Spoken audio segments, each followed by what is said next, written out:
আজকের lecture matter হলো আপনার রিট পিটিশনের রেসপন্ডেন্টগুলো আমি প্রশ্ন থেকে ব্রিফ থেকে কীভাবে বুঝব। রিট পিটিশন যখন আমি ড্রাফট করব তখন আমি রেসপন্ডেন্টগুলো কীভাবে বুঝব, আর বিশেষ করে 1 নাম্বার রেসপন্ডেন্টটা আমরা কীভাবে বুঝব। মেনলি আজকে লেকচারের মূল বিষয়বস্তু হলো এটা। সেটা হলো আপনি যদি খেয়াল করেন, একটা ব্রিফ যখন মনোযোগ দিয়ে আপনি বাংলা অর্থ সহ বুঝবেন তখনই কিন্তু আপনি মিনিস্ট্রিটা লিখতে পারবেন। মিনিস্ট্রিটা আপনি লিখতে পারবেন। সেক্ষেত্রে কারেক্ট মিনিস্ট্রিটা আপনাকে কারেক্ট মিনিস্ট্রির নামটা লিখতে হবে এবং বানানটাও সঠিকভাবে লিখতে হবে। তাহলে মিনিস্ট্রির নামগুলো আগে ভালো করে মুখস্থ করা দরকার, বানান সহ। ক্লিয়ার আছে কথাটা? ভালো করে মিনিস্ট্রির নামগুলো বানান সহ মুখস্থ করা দরকার, কারণ ওগুলি ভুল হলে কিন্তু হবে না। ক্লিয়ার আছে কথাটা? যে মিনিস্ট্রির নামটা লিখলেন ওই মিনিস্ট্রির বানানটাও কারেক্ট হতে হবে। তার মানে আমাকে মিনিস্ট্রির ওগুলোর নাম এবং তার সঠিক বানানটা আমাকে একদম 5-এর ফার্স্ট বই যেভাবে মুখস্থ করে ওইভাবে আমার মুখস্থ রাখতে হবে। ক্লিয়ার হলো কথাটা? আর আপনি ব্রিফ বুঝে কীভাবে এই যে 1 নাম্বার রেসপন্ডেন্ট অর্থাৎ গভর্নমেন্টের কোন মিনিস্ট্রি এইটা বুঝবেন কীভাবে ব্রিফ বুঝে। আমরা একটা ব্রিফ নেই, তারপরে আমরা বুঝি। হ্যাঁ, দেখেন এইটা 2010, 2013 এবং 2017, 2010, 2013 এবং 2017-তে এই রিটটা আসছে। দেখেন আপনি বাংলা অর্থটা যদি আমরা বুঝতে পারি, আমরা দেখেন মিনিস্ট্রিটা কিন্তু আমরা বুঝতে পারি। obtain loan from Sonali Bank, main branch Motijil, Dhaka, for business purpose, but failed to repay the same within a suit against capital A, same within the period stipulated in the sanction letter of the bank instituted a suit against capital A in the first court of Orthorin Adalat, Dhaka, for realization of the loan amount. During the pendency of the suit, capital A filed an application for settlement conference with the consent of the bank according to the provision of the Orthorin Adalat Ain 2003, but the court rejected the application without assigning any reason whatsoever. Draft a writ petition under Article 102 of the Constitution challenging the aforesaid order of rejection. এখন এখানে আপনি এই 1 number respondent গভর্নমেন্টের কোন ministry, এটা কি finance ministry বুঝবেন নাকি অন্য কোনো মিনিস্ট্রি বুঝবেন সেটা আমাকে বলেন দেখি। আমি কিন্তু ভালো একটা ব্রিফ ধরছি। এখানে মূল বিষয় একটু জোরে বলেন। এখানে মূল বিষয় হচ্ছে যে আমি কোন অর্ডার, কার অর্ডারের এগেনস্টে আমি যাচ্ছি প্রথমে। হ্যাঁ, কার অর্ডারটাকে আমি চ্যালেঞ্জ করতেছি, সেই কারণে এখানে আমরা কার অর্ডার চ্যালেঞ্জ করছি। খুবই সুন্দর একটা কথা বললেন, অর্থঋণ আমি কোন অর্ডারে সংক্ষুব্ধ হইয়া আমি রিড করতেছি, এইটা হলো মেন বিষয়। আমি কিন্তু ভালো একটা ব্রিফ ধরছি। অনেক লয়ার করবে কি এটা ফিনান্স মিনিস্ট্রি দিয়ে দেবে, আপনারা আসে কিন্তু প্রফেশনাল পরীক্ষা কিন্তু বলে দেওয়ার সুযোগ নাই। আপনার যত বড় বন্ধুই হোক, আপনি পরীক্ষার আগে তাকে হেল্প করবেন, কিন্তু পরীক্ষার বলে প্রফেশনাল পরীক্ষায় বলে দেওয়ার সুযোগ নেই। দেখবেন যে অনেক লয়াররা ফিনান্স মিনিস্ট্রি দিয়ে দিছে। কেন? এই যে এখানে লোনের ব্যাপার সেপার সোনালী ব্যাংক থেকে এর লোন নিছে, লোন আদায় করতে পারে নাই, তাহলে এটা তো ফিনান্স মিনিস্ট্রির বিষয়। কিন্তু আসলে তো আমরা ফিনান্স মিনিস্ট্রির বিষয় না এটা। ক্লিয়ার হয়েছে কথাটা? তাহলে এটা আবার বলেন দিন যে আপনি মিনিস্ট্রিটা ধরবেন কীভাবে। এখানে প্রথমে আমাকে বিবেচনা করতে হবে যে against home I have been agreed. Right. হ্যাঁ, কার আদেশে, কার আদেশে আমি সংক্ষুব্ধ হচ্ছি। হ্যাঁ, ওইটা নেবেন। যেহেতু আমি অর্থঋণ আদালত 1-এর আদেশের যে সংক্ষুব্ধ হচ্ছি, এইটা তো এই যে কোর্টের বিষয়, তার মানে এইটা আইন বিচার এবং সংসদ বিষয়ক মন্ত্রণালয়ের অধীন জাস্টিস অ্যান্ড হ্যাঁ। পার্লামেন্টারি। তাহলে এই মিনিস্ট্রির নামটাও কিন্তু আপনাকে সঠিকভাবে লিখতে হবে, দ্য গভর্নমেন্ট অফ দ্য এই যে জিটা এখানে ছোটো হাতের দিছে, ছোটো হাতের হবে না, the Government of the people's Republic of Bangladesh comma represented by the secretary, এসটা ক্যাপিটাল লেটার দিবে, comma Ministry of Law comma Justice and parliamentary Affairs. Secretary এসটা ছোট হাতে বড় হাতে? কোন এসটা? এই এসটাও বড় হাতের দিবে। Ministry by the secretary, ministry of the law justice and parliamentary affairs comma Bangladesh secretariat, Ramna, Dhaka. Clear হলো কথাটা? কিন্তু অনেকেই দেখবেন আশেপাশে এই ধরনের প্রবলেম যদি আসে, দেখবেন যে ফিন্যান্স মিনিস্ট্রি অফ ফিন্যান্স দিয়ে দিচ্ছে, হ্যাঁ, অথবা ফিন্যান্স মিনিস্ট্রি লেখা রাখবে। আসলে তো তা না, আপনাকে লিখবে মিনিস্ট্রি অফ ফিন্যান্স মিনিস্ট্রি লেখা যাবে, আর বানানটাও কারেক্ট করতে হবে। আপনি যে মিনিস্ট্রি লিখবেন ওর পুরা নামটা আর বানানটা একদম কারেক্ট হতে হবে, পুরা নামটা। যেমন একটা দেখেন, ministry of power comma energy and mineral resources, এটা একটা মিনিস্ট্রির নাম, ministry of power energy and mineral resources, ঠিক আছে? এখন এটার বানানটাও আপনাকে একদম যে সঠিকভাবে মুখস্থ রাখতে হবে, একটু ভুল হওয়া যাবে না। আমি বুঝাতে পারছি কথাটা? তাইলে এখন এই যে বুঝলেন যে এইটার 1 নম্বর রেসপন্ডেন্ট কীভাবে হবে? হ্যাঁ, এটা ফিনান্স মিনিস্ট্রি কেন হবে না? মিনিস্ট্রি অফ ফিনান্স কেন হবে? অর্থ মন্ত্রণালয়ের বিষয় না, এখানে আমি সংক্ষুব্ধ হচ্ছি আদালতের না, আমি কোন অর্ডারে সংক্ষুব্ধ হচ্ছি, এটাও অর্থ মন্ত্রণালয়ের সংক্রান্ত একটা বিষয়। হ্যাঁ, এটাও একটা অর্থ মন্ত্রণালয়ের সংক্রান্ত বিষয়, কিন্তু আমি তো ওই যে লোনের জন্য আমি সংক্ষুব্ধ হচ্ছি না, আমি হলো 1 নম্বর আদালতের আদেশের যে সংক্ষুব্ধ হচ্ছি।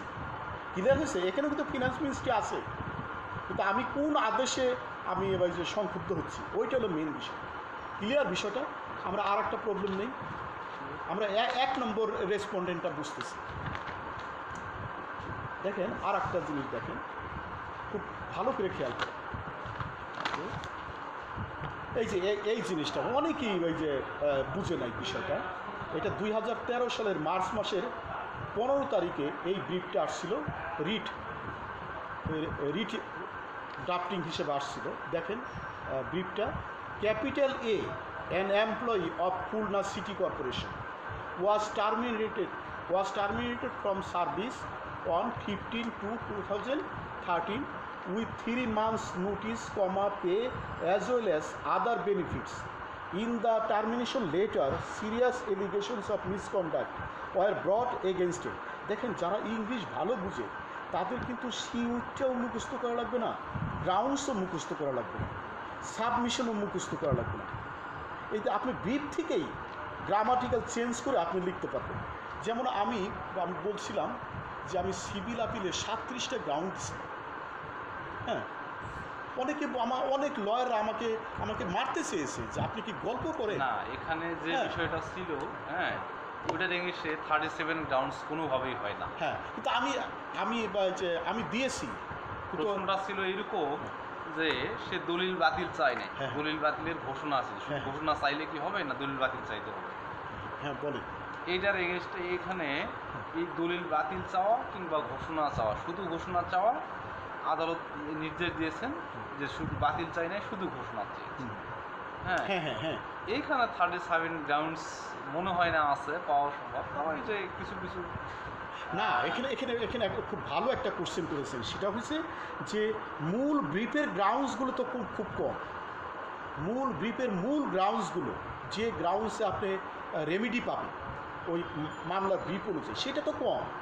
মানে এখানে ওগুলি তো আপনি দিবেনই, এরপর আপনি কমন গ্রাউন্ডস যদি আপনার সময় থাকে, কমন কিছু গ্রাউন্ডস আছে না, ওই কমন গ্রাউন্ডস আপনি দিবেন। ক্লিয়ার হয়েছে? মূল ব্রিফের মূল গ্রাউন্ডস তো কম, সেগুলো তো আপনি দিবেনই। যেগুলি কমন গ্রাউন্ডস দেওয়া যায় সেগুলি দেবেন। রিটের একটা গ্রাউন্ডস, কমন গ্রাউন্ডস সামান্য একটু চেঞ্জ করে সিভিল আপিলে দেওয়া যায় না, সিভিল রিভিশনের একটা কমন গ্রাউন্ডস সামান্য একটু চেঞ্জ করে সিভিল আপিলে দেওয়া যায় না, আমি এইভাবে দিয়েছি। আবার লাস্টের লাস্টের গ্রাউন্ডটা আমি লিখছি, for that other grounds will be urged at the time of hearing by the learned appointed senior lawyer advocate. এইভাবে লাস্টে এইটাও দিয়ে দিছে। খেয়াল করছেন কথাটা? আমার সময় আছে এই জন্য তো, মূল ব্রিফ অনুযায়ী মূল গ্রাউন্ডস তো কম। M I right? এখন বুঝা পারছেন কথাটা? তাহলে আমরা দেখেন এখন কি বলছে। হ্যাঁ, সিরিয়াস এলিগেশন। এটা তো পড়লাম, prepare a writ petition under article 102 of the constitution challenging the aforesaid action of Khulna City corporation. এখন আপনি বলেন যে এইটার যে 1 নম্বর গভর্নমেন্ট যে একটা হয়, 1 নম্বর রেসপন্ডেন্টটা কী হবে সেটা আমাকে বলুন। এটা যেহেতু সিটি কর্পোরেশনগুলো হচ্ছে হ্যাঁ মিনিস্ট্রি অফ লোকাল গভর্নমেন্ট এটা কি? অ্যান্ড রুরাল ডেভেলপমেন্ট, সেই কারণে এখানে পক্ষ হচ্ছে যে secretary, ministry of local government and rural development. ঠিক আছে? তাহলে সুতরাং ওই মিনিস্ট্রির নামটাও আপনাকে সঠিকভাবে নামটা জানতে হবে এবং বানানটাও সঠিকভাবে জানতে হবে। তাহলে এইটা বুঝতে পারছেন আপনি বিষয়টা? আমরা আর একটা ব্রিফ ধরি।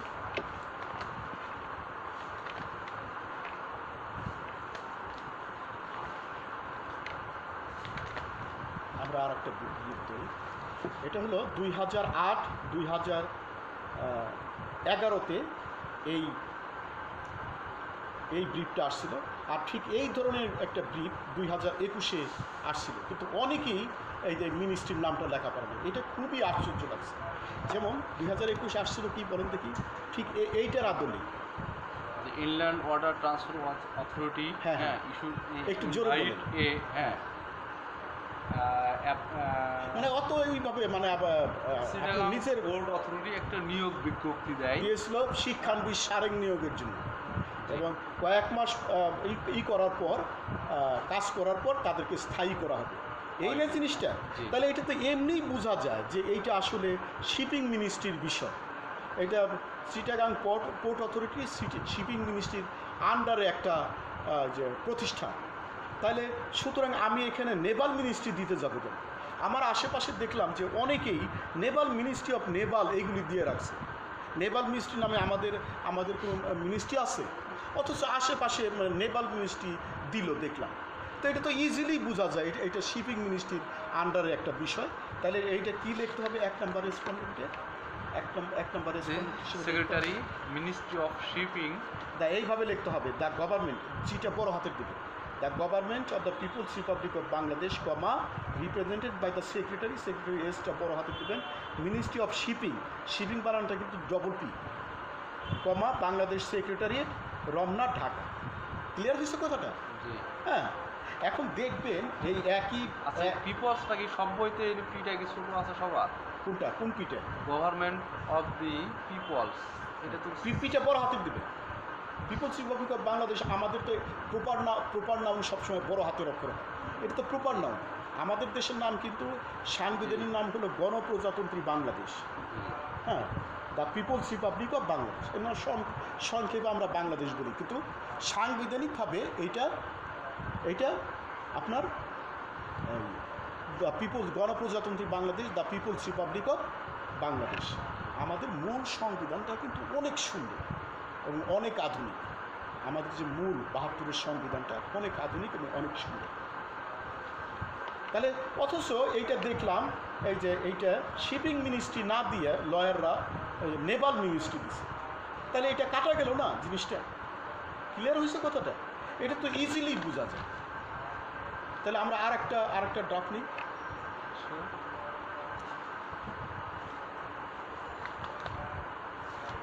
আপনি যদি ব্রিফটা ভালো করে অর্থ করে বুঝেন তাহলে ঠিকই আপনি ওই যে 1 নম্বর রেসপন্ডেন্টটা ভালো করেই বুঝতে পারবেন, খুব ভালো করে বুঝতে পারবেন। দেখেন এই যে আর একটা ব্যাপার, 2008 সালে একটা কোশ্চেন আসছে, ব্রিফ আসছিল রিটে 2008 সালে। Your clients are the legal heirs of late Ismail Hussain, who had obtained a lease of farmland from the government in settlement case number 24 of 1952. The original lease was for 12 years and later on was renewed by Ismail Hussain for a further 20 years up to 1972. It was again renewed in 1972 for a further period of 30 years up to 2002. In the meantime, Ismail Hussain died in the year 2000 and his legal heirs had their names muted in his place in 2006. However, the Tahsildar's office, Tahsildar's office refused to accept the payment of rent on the grounds that the Khotian record showed that the land was khas land belonging to the government. The legal heirs then discovered that the name of Ismail Hussain had never been recorded as the occupant of the land, and further that certain quarters were trying to get the land lease out of them. Prepare writ petition on behalf of the legal heirs to enable them to pay the rent with whatsoever prayers may be appropriate. Would it be appropriate to pray for the correction of the record of the rights in the said writ petition? Give reasons for your answers. এই যে লাস্টে কিন্তু ছোট্ট একটু theoretical উত্তর দেওয়া লাগবে, draft তো দেওয়াই লাগবে, তাহলে আমাদের ড্রাফটের জন্য কিন্তু 35 মিনিট টাইম নিছি। খুব ভালো করে খেয়াল করেন, ড্রাফটের জন্য আমরা 35 মিনিট টাইম নিছি, তাইলে এখানে আপনি ড্রাফটের জন্য 30 মিনিট টাইম নেবেন আর 5 মিনিট এইটুক লেখার জন্য। এই 35 মিনিটের বাইরে যাইতে পারবেন না, কারণ আবার বি তো আলাদা একটা শর্ট কোশ্চেন আছে, ওইটার জন্য তো 10 মিনিট রাখতে হবে। দেখেন তাহলে পরীক্ষার হলে বুঝার সুযোগ আছে অন্যের কাছ থেকে নাকি বইলে দেওয়ার সুযোগ আছে? আপনি তো নিজেই এই যে পরীক্ষা দিয়ে সারতে পারবেন না। দেখেন এখানেও আমাকে 5 মিনিট কমাইতে হলো এই যে একটা ছোটো প্রশ্নের জন্য 5 মিনিট আনার জন্য। আবার আরেকটা ছোটো প্রশ্ন আছে বিতে, ওইটার জন্য 10 মিনিট রাখছে। তাহলে পরীক্ষার হলে বইলে দেওয়ার সুযোগ আছে নাকি কারো কাছ থেকে শোনার সুযোগ আছে? প্রশ্ন পাইয়া খাতা পাইয়া তো নিজেই লেখা শুরু করতে হবে। তাহলে এইটা কোন মিনিস্ট্রি হবে বলেন দেখি? এটা ল্যান্ড সম্পর্কিত রেসপন্ডেন্ট হিসাবে ল্যান্ড সম্পর্কিত বিষয়, এইটা ল্যান্ড সম্পর্কিত বিষয়। হ্যাঁ, খাজনা, ল্যান্ডের খাজনা পরিশোধ করছে। মোট কথা তহসিলদারের অফিস খাজনা নিতে অস্বীকার করছে। এখন তহসিলদারের অফিস কোন মন্ত্রণালয়ের অধীনে? এটা অবশ্যই ministry of land. Ministry of land. So এইটা আগে আপনাকে কোশ্চেন করে বুঝতে হবে যে অর্ডারটা দিছে, যে অর্ডারে আমি সংক্ষুব্ধ হচ্ছি, ওই অর্ডারের কর্তৃপক্ষটা কোন মিনিস্ট্রির আন্ডারে? তহসিলের অফিস তো ভূমি মন্ত্রণালয়ের অধীনে, সো এটা মিনিস্ট্রি অফ ল্যান্ড হবে। ল্যান্ড মিনিস্ট্রি লিখবেন না কিন্তু, মিনিস্ট্রি অফ ল্যান্ড। ঠিক আছে, অনেকে মিনিস্ট্রি বানানটাও ভুল হয়। সুতরাং আপনাকে লিখতে হবে যে এইভাবে 1 নাম্বার দিয়া ভার্সাস 1 নাম্বার দিয়ে, এই দেখেন এটা গভর্নমেন্ট জি বড় হাতে দিচ্ছে, the Government of the people's Republic of Bangladesh represented by the secretary, এসটা বড় হাতে দেবে, Ministry of Land Bangladesh secretariat, Ramna, Dhaka. Clear হলো? আর রেসপন্ডেন্ট ব্রিফ অনুযায়ী রেসপন্ডেন্ট যতগুলি হয় একটাও কিন্তু বাদ দেওয়া যাবে না। ধরেন একটা বাদ দিলেন, তাহলে ওখানে নোটিশ, সমন, অন্যান্য বিষয়ে কোর্ট সার্ভ করবে কীভাবে? মানে ব্রিফ অনুযায়ী যতগুলো হয়, ব্রিফ অনুযায়ী যতগুলো যে পার্টি হয়, রেসপন্ডেন্ট হয়, সবগুলো আপনাকে দিতে হবে, একটাও ভুল করা যাবে না। কিন্তু সবই 35 মিনিটই। আর ভালো কথা, পরীক্ষার হলে লেখার ক্ষেত্রে লেখার ফন্ট এবং স্পেস এক সমান রাখবে। পুরা উত্তরপত্রে লেখার ফন্ট, বুঝছেন তো, লেখার ফন্ট এবং স্পেস এক সমান রাখবেন, তাহলে আঙ্গুল দিয়ে আপনার লাইন গোনা লাগবে না। আমি বুঝাতে পারছি কথাটা? এক জায়গায় আপনি এক স্পেস দিলেন, আর এক পৃষ্ঠায় আর এক স্পেস দিলেন, এটা কিন্তু কোর্টও পছন্দ করে। একই ফন্ট এবং একই স্পেস থাকতে হবে। কোর্ট পছন্দ করে না কেন? তো কোর্ট ভাবে কি ওই পৃষ্ঠাটা ফরজারি করছে, নাহলে এখানে কেন, এখানে বিশেষ স্পেস কেন, বিশেষ ফন্ট কেন, এখানে তো বিশেষ ফন্ট বিশেষ স্পেস থাকার কথা না, এক ফন্ট এক স্পেস থাকার কথা, তাহলে আলাদাভাবে এটা ঢুকাইছে এইরকম কোর্ট মনে করতে পারে। ক্লিয়ার হয়েছে কথাটা? অনেক সময় কোর্ট নির্দেশই দেয় যে মামলা যখন আপনি ফাইল করবেন তখন আর্জিটা যেন একই ফন্ট এবং একই স্পেসে হয়। তাহলে বুঝা পারছেন কথাটা? তাহলে আমরা আর একটা ব্রিফ নেই রিটে। আমরা কিন্তু 1 নাম্বার রেসপন্ডেন্টটা বোঝার চেষ্টা করতেছি। তাহলে 1 নাম্বার রেসপন্ডেন্টটা বেসিক্যালি বোঝার উপায় কি? আপনাকে প্রশ্নটা ভালো করে বাংলায় বুঝতে হবে। বোঝার পর যে অর্ডারে আমরা সংক্ষিপ্ত হচ্ছি ওই কর্তৃপক্ষটা কোন মিনিস্ট্রির অধীনে, আপনি যদি একটু চিন্তা করেন তখনই আপনি বুঝতে পারবেন যে এইটা এই মিনিস্ট্রির অধীনে। কিন্তু আমরা কিন্তু ওই যে লোনের ব্যাপারটা ওইটা কিন্তু ফিনান্স মিনিস্ট্রিও বোঝা, কিন্তু ফিনান্স মিনিস্ট্রি হবে না। কারণ হলো আমরা তো কোর্টের যে কী বলে কোর্টের অর্ডারের এগেইনস্ট আছে। আর কোর্টটা কোন মন্ত্রণালয়ের অধীনে? আইন বিচার এবং সংসদ বিষয়ক মন্ত্রণালয়ের অধীনে। সুতরাং ওখানে ফিনান্স মিনিস্ট্রি হবে না।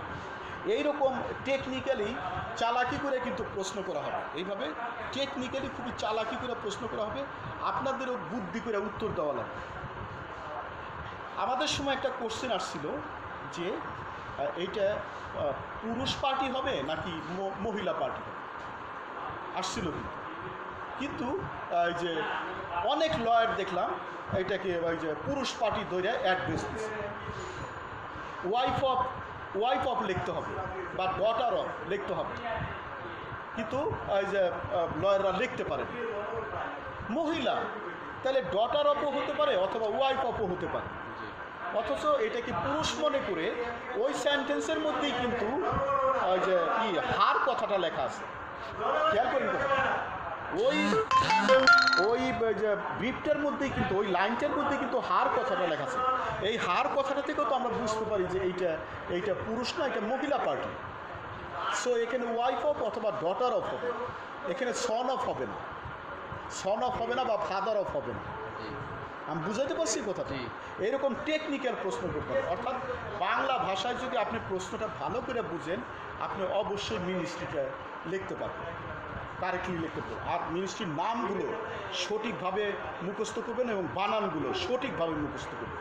আর ফন্ট একই রকম লাগবে। এখন ধরেন এখানে এই স্পেস রাখছে, এখন দেখেন দেখতে খারাপ, এখানে যদি ডাবল স্পেস দিয়ে লেখেন তাহলে দেখতেও তো খারাপ দেখা যায়। আপনি তো একই স্পেসে লিখতে হবে।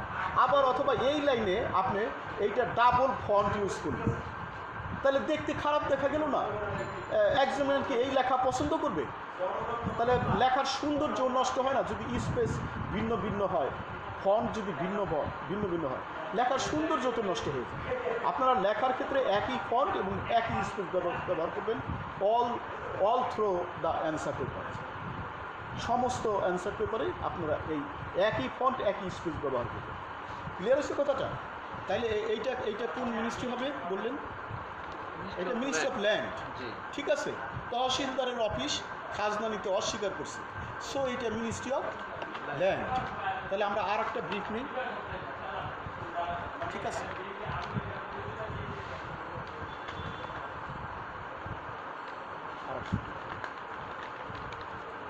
এই যে আর একটা বিষয় ইম্পর্টেন্ট, এই দেখছেন একটা ইনজাংশন পিটিশন, একটা রিটে কিন্তু ইনজাংশন পিটিশনও থাকতে পারে।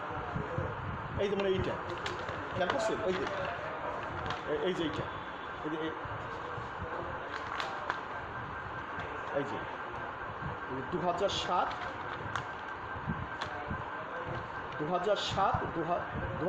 দুইবার পরীক্ষা আছে।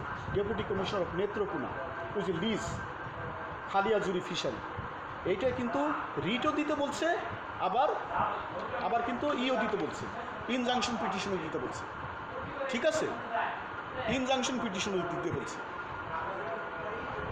এখন এইটা কোন মিনিস্ট্রি হবে? এই যে deputy commissioner of Netrokona on 16/2/2005 granted lease of Khaliajuri fishery, এইটা তো ওই যে এটা কিন্তু একটা চালাকি করে কোশ্চেন করছে। এটা তাহলে কোন মিনিস্ট্রি হবে? সেম কোশ্চেন কিন্তু আরও আসছিল, সেম এটা কোন মিনিস্ট্রি হবে?